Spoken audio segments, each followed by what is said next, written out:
વડોદરા શહેરમાં ચોમાસાની શરૂઆત થતાં જ વડોદરા મહાનગરપાલિકાની પ્રી મોન્સૂન કામગીરીની પોલ ખુલ્લી પડી ગઈ છે.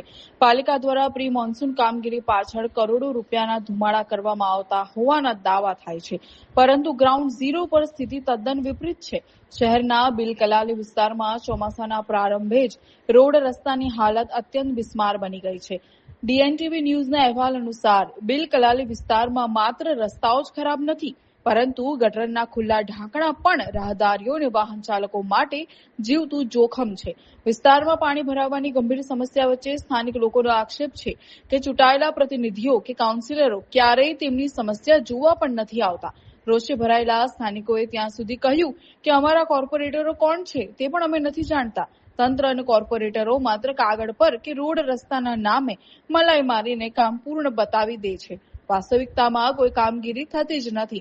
આ ગંભીર પરિસ્થિતિના પગલે વોર્ડ નંબર 12ના વોર્ડ પ્રમુખે વડોદરા મહાનગરપાલિકા અને સ્થાનિક કોર્પોરેટરો પર આકરા પ્રહારો કર્યા છે. તેમણે તંત્ર પાસે વહેલામાં વહેલી તકે પ્રી મોન્સૂન અને રોડ સમારકામની કામગીરી પૂર્ણ કરવાની માંગ કરી છે.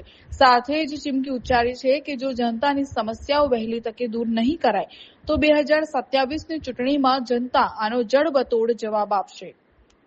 આજે આપણે કલાલી બિલ વિસ્તારમાં આવી પહોંચ્યા છે અને કલાલી બિલ વિસ્તારમાં પ્રી મોન્સૂનની કામગીરી લઈને અનેક સવાલો ઊભા થઈ રહ્યા છે. જે રીતના વડોદરા મહાનગરપાલિકા કરોડો રૂપિયાની ફાળવણી કરતી હોય છે પ્રી મોન્સૂનની કામગીરીને લઈને, તો પણ બિલ કલાલી રોડ પર અનેક વિસ્તારોમાં રોડ રસ્તાની હાલત એટલી ખરાબ છે કે સિનિયર સિટીઝનને આવવાની જગ્યા તો દૂર, પણ જો કોઈ ઇમરજન્સી વ્હીકલને પણ અંદર જવું હોય તો એક વખત વિચાર કરવો પડે.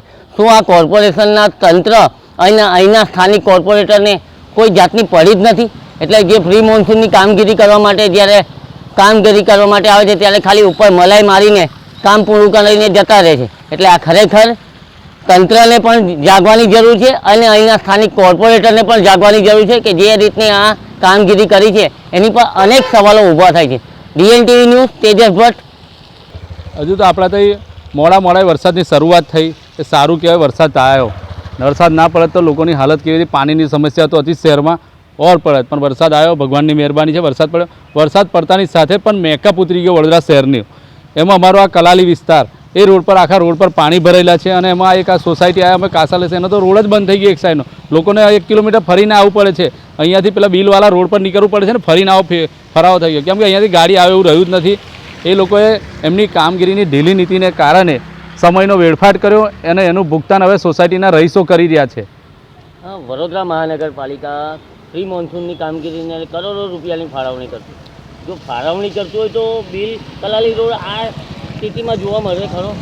અરે બિલ નહીં, આખા વોર્ડ 12ની વાત કરું, એમને પ્રી મોન્સૂન કામગીરીના નામ પર ખાલી કાગળ પર જ કાર્યવાહી થઈ છે. તમે આવો મારી જાઓ, દરેક વિસ્તારની અંદર બતાવું, ખાલી નામની કાર્યવાહી છે, કશું છે જ નહીં. હજુ ડ્રેનેજ જે પાણીની લાઈનો છે, વરસાદી ગટરો એવી ને એવી છે, એમાં કચરો ભરેલો છે, બાવરિયા ઉગી ગયા છે, સાફ સફાઈ થઈ નથી, કશું જ ખાલી કાગળ પર જ પ્રી મોન્સૂન આપેલા ભ્રષ્ટાચાર જ થાય છે. જે રીતના આજે બિલ કલાલી ગામ જે છે થોડાક સમય પહેલાં જ કોર્પોરેશનમાં સમાવેશ થયો છે. સમાવેશ થયા પછી પણ અહીંના જે સ્થાનિક કોર્પોરેટર છે એના દ્વારા શું કામગીરી કરવામાં આવે? કશું જ નહીં. 5 વર્ષે ખાલી વોટ માગવાનું, પછી કશું બીજું કામ નથી. કેમ કે અમે એક ફોટો દેખીને વોટ મળી જાય છે, સિમ્બોલિક વોટ. નહીં તો જો સ્થાનિકો જાગી જાય વહેલા મોડા તો આ સમસ્યાઓને વહેલી તકે જો જાગીને એક વ્યક્તિને, સારા જે કામ કરનાર વ્યક્તિઓ એમને ચૂંટીને લાવે તો એમને આ વિસ્તારની સમસ્યા. નહીં તો આ 5 વર્ષે વોટ માગવાના છે તો વોટ લઈને જતા રહેશે, ત્યાં સુધી આવવાના નથી. અહીંના સ્થાનિક કોર્પોરેટર કોણ છે એ પણ સ્થાનિકોને ખબર હશે ખરી? કોઈને ખબર નહીં. એમને નંબર, અમે તો નંબર, નામ, ફોટો સાથે જાહેર કરેલા હતા કે આ સ્થાનિક કોર્પોરેટરો છે, તમે ચૂંટીને લાવે છે, એમને તમે કોલ કરજો. પણ એમનું કેવું છે સોસાયટીના રહીશોનું કે એ લોકો ફોન જ નથી ઉપાડતા. શું કહેશો, જે રીતના આજે સ્થિતિ છે ને વોર્ડ નંબર 12માં આ પ્રકારની સ્થિતિ હોવા છતાં પણ સ્થાનિક કોર્પોરેટર જાગતા નથી, તંત્ર જાગતું નથી, એની માટે શું કહેશો?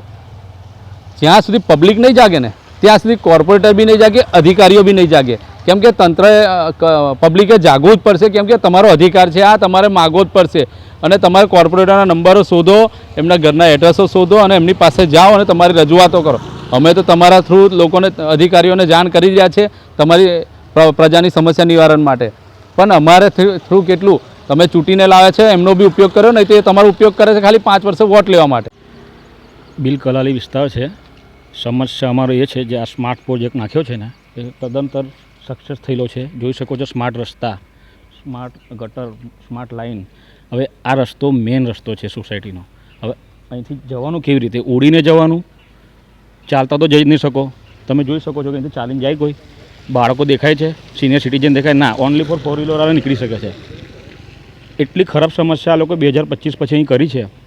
પહેલાં રોડ રસ્તા સારા હતા, અહીંયા ગટરની લાઈન નાખી ડ્રેનેજની. અમને એવું કે સારું અમને પાણી નીકળી જશે, સારી સુવિધા મળી છે. એના પછી આ લોકોએ એ આખી લાઈન બેસી ગઈ. લાઈન બેસ્યા પછી કેટલીક વાર એ લોકોને અમે રજૂઆત કરી. એના પછી કમ્પ્લીટ ચોમાસાના ટાઈમે પાછા એ રસ્તો બનાવાયા. કેટલા હોશિયાર કહેવાય, રસ્તો બનાવ્યા ચોમાસામાં આવ્યા.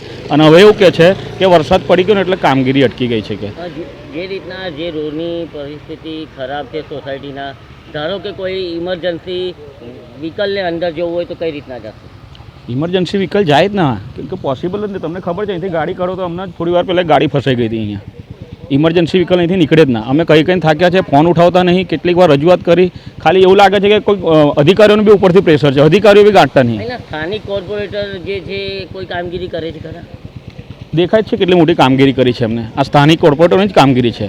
અને જાતે હવે ખાલી ઉદ્ઘાટન કરવા આવશે, એ લોકો ખાલી ઉદ્ઘાટનના લાભ લેવા આવે છે. બાકી સ્થાનિક સમસ્યામાં કોઈ કોર્પોરેટર એવું કીધું છે કે ભાઈ આ રસ્તો છે, આ સારું કરી દે. વડોદરા મહાનગર પ્રી મોન્સૂનની કામગીરીને લઈને કરોડો રૂપિયા ફાળવણી કરતું હોય છે, તો પણ રસ્તાની આવી હાલત જોવા મળે છે. એ જે કરોડો રૂપિયાની ફાળવણી છે ને, એ ફાળવતા આવડે છે, તો અહીંયા એ ફાળવણી પહોંચતી જ નહીં.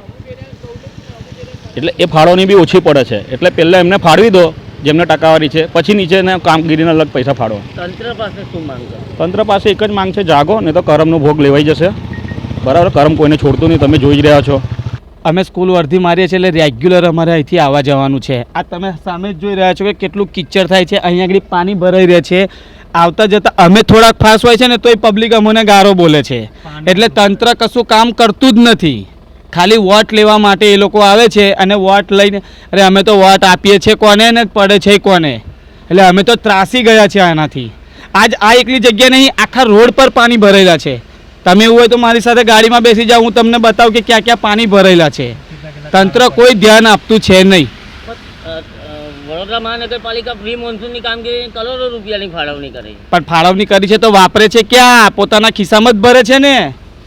એ લોકોએ આટલું ધ્યાન તો દોરવું જોઈએ કે ના દોરવું જોઈએ? હવે અમને કહે છે તમે સ્કૂલની ગાડી તમે અંદર અમારે ઘર ડોર ટુ ડોર એટલે છોકરાઓને ઘરેથી ઘરે લેવાના ને ઘરેથી ઘરે મૂકવાના. હવે અમારી ગાડી જઈ આગળ ફસાઈ જાય તો છોકરાઓને થોડી અમે ધક્કો મરાવવાના છે. સ્કૂલ વેન તો ઠીક, પણ જે ઇમરજન્સી વ્હીકલને જવું એ બી ના નીકળે. અહીંથી ગાડી જ ના નીકળે અમને. તમે જોઈ લો તમે એક વખત. અમે તો કંટાળી ગયા છે. અને બધી જ જગ્યાએ પાણી ભરે. આ રોડ ઉપર ટોટલી પાણી ભરેલા છે. ઠેઠ લગીને CM પટેલ લગીને પાણી ભરેલા છે. શું અપેક્ષા રાખશો તંત્ર પર? તંત્ર જાગે તો સારું છે, ના જાગે તો પછી 5 વર્ષ પછી એમને હિસાબ તો બતાવવો જ પડશે. વોટ કોને આપવાનો છે ને શું કરવાનું છે. જનતા જાગે તો વધારે સારું. અમારે તો એવું કહેવું છે. નહીં તો જો બધાનો પ્રોબ્લેમ છે, અમારે એકલાનો તો છે નહીં. એટલે જનતાએ જાગવું જરૂરી થઈ ગયું છે. હવે ચૂંટાયેલા પ્રતિનિધિ છે સ્થાનિક કોર્પોરેટર દ્વારા, એમના દ્વારા પણ કોઈ કામગીરી કરવામાં મેં તો ઓળખતો જ નહીં, કોઈ દાડો જોયા જ નહીં એમને. કોર્પોરેટર ખાલી ફોટામાં જોયા હતા, પેલા મોટા પોસ્ટરો મારેલા ને એની અંદર જોયા હતા. બાકી આપણે રિયલમાં એમને મળ્યા નહીં ને મળવા આવ્યા નથી. અમે જ્યાં રહીએ છીએ ત્યાં બહુ ખરાબ હાલત છે, પણ હવે શું કરવાનું.